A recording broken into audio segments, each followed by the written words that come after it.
Hello బాబాయ్ నమస్తే, ఎట్లున్నారు? అవునా, అదేంది అట్లెందుకు చేసిండు అసలు ఆడు? నేను నేను నేను కనుక్కుంటా బాబాయ్ ఒకసారా, కనుక్కొని మళ్ళీ నీకు ఫోన్ చేస్తా. ఏడున్నాడు అసలు ఈ రాజేష్ గాడు?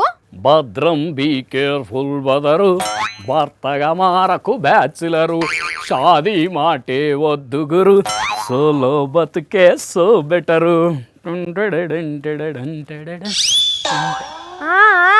గీ మాటలు చెప్పే సక్కదనాల పెళ్లి చేసుకోబోతున్న కళ్యాణ్ గాన్ని కళ్యాణం చేసుకోను అనేటట్టు చేసినవాట కదా. నేనా? పెండ్లు అయితే ఎన్ని కష్టాలు ఉంటాయో చెప్పింది నాకు రాజేష్ అన్న. నేను చేసుకోనంటే చేసుకోను అంటుండట వాడు. వావ్, నా వల్ల ఒక జీవితం బాగుపడుతున్నందుకు సన్మానం చేసినా తక్కువే నాకు. సన్మానమేం కర్మ, పూజనే చేసేందుకు భర్త పట్టుకొస్తారా అన్నాడు బాబాయ్.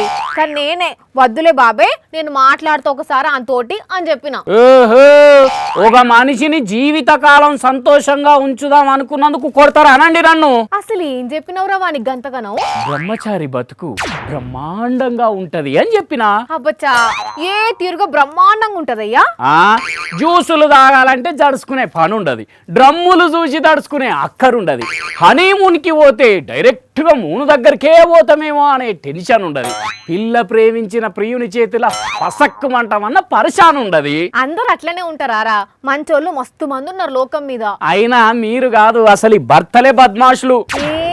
వాళ్ళేం చేసిర్రు? పెళ్ళైనా ఎవరిని అడిగినా 190 మంది వద్దురా అయ్యా చేసుకోకుంటున్నది ఉత్తమం అంటారు, కానీ చేసుకునేటోళ్ళని మాత్రం ఆపనే ఆపరు. మీదికెంచి అంకుల్స్ బ్యాచ్ లా చేరినావు కదా, ఇక ఉంటది చూడు నీకు అనుకుంటా నవ్వుతుంటారు. అయినా పెళ్ళెందుకు చెప్పు, వైఫ్ చేతిలో నైఫ్ గా మారి కూరగాయలు కట్ చేసుకునేది అందుకైంది. అరే పెళ్లి చేసుకుంటే పెళ్ళ మంచిగా వేడి వేడి బువ్వండి పెడతది, ఇల్లు చక్క పెట్టుకుంటది. అవసరం లేదు, బుగ్గిలో బువ్వ ఆర్డర్ పెట్టుకోవచ్చు, ఆటోమేటెడ్ వాక్యూమ్ క్లీనర్ తోటి ఇల్లు సగ పెట్టుకోవచ్చు. మరి పిల్లలు? ఈ నడమనే చూసిన పిల్లలనుగానే రోబోలు వస్తున్నాయట కదా, అవే కానిస్తాయి కావాలంటే. పెద్ద కర్ర అందుకొని జరితే చిన్న మెదడు చితకాల, ఏమనుకుంటున్నావో? పిచ్చి పట్టిందా నీకేమన్నా?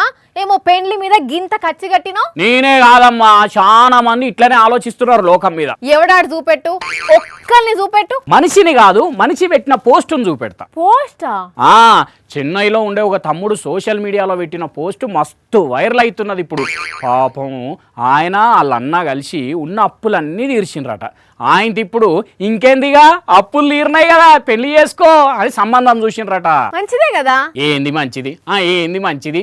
ఇప్పుడు నా పెళ్లికి ఒక 800 మందిని పిలవాల్సి వస్తున్నది, అన్ని కలిపి ఏం తక్కువ 17 లక్షల రూపాయల ఖర్చు వస్తున్నది.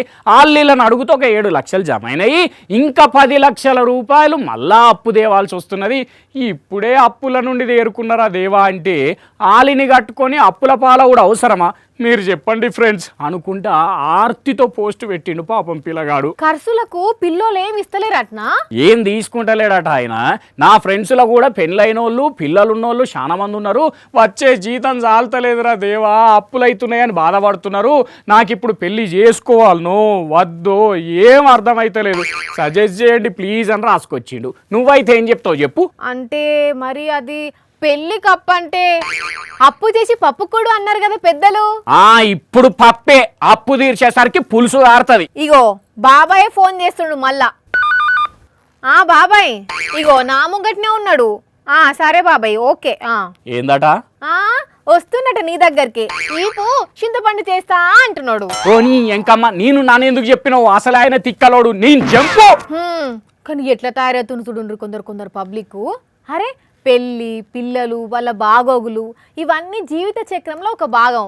ఏ టైంలో జరిగేటి ఆ టైంలో జరగాలి, అంతేగాని అన్నిటికీ లెక్కలేసుకుంటూ కూర్చుంటే నడుస్తుందా? ఇప్పటికే ఇచ్చంత్రాలకు పోయి ఆగం చేసుకుంటారు అంటుంటే ఇంకిట్లా సజెషన్లు అడుగుడు ఒకటి. ఎవరి జీవిత నిర్ణయాలు కూడా వాళ్ళు తీసుకోలేకపోతున్నారు చూడండి కొందరు.